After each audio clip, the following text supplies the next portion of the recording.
François Hollande amateur de bonnes bouteilles? Tandis que Emmanuel Macron était en déplacement dans le Lot mercredi 2 juin, il a fait une petite confidence à propos de ses goûts en matière d'alcool. Et ce que l'on peut dire, si est que le président de la République n'est pas très difficile.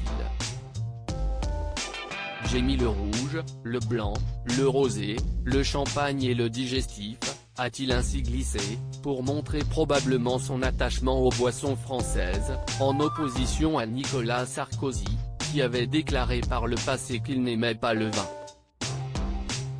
Une sortie qui a interpellé Laurent Ruquier et son équipe des grosses têtes, jeudi 3 juin. Tandis que l'animateur recevait Valérie Trierweiler dans son équipe, sociétaire régulière depuis plusieurs mois maintenant de l'émission de RTL, il n'a pas pu s'empêcher de demander à la journaliste ce qu'il en était de la consommation d'alcool de François Hollande. Et contrairement aux idées reçues, l'ancien président n'était pas du genre à vider les bouteilles.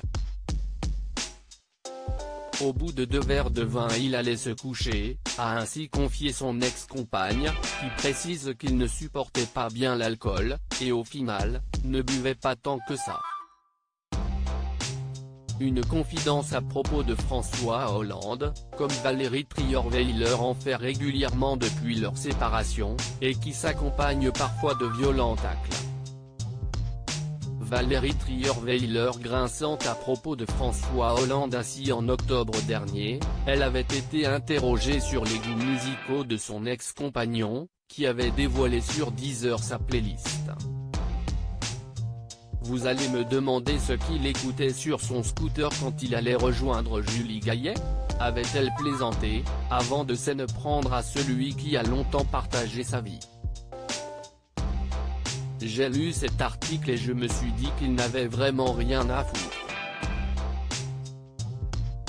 Aller donner une interview sur sa playlist en pleine période d'attentat, je me suis dit le pauvre, il n'a vraiment rien à foutre, avait-elle alors soupiré, elle qui regrette son tweet contre Ségolène Royal.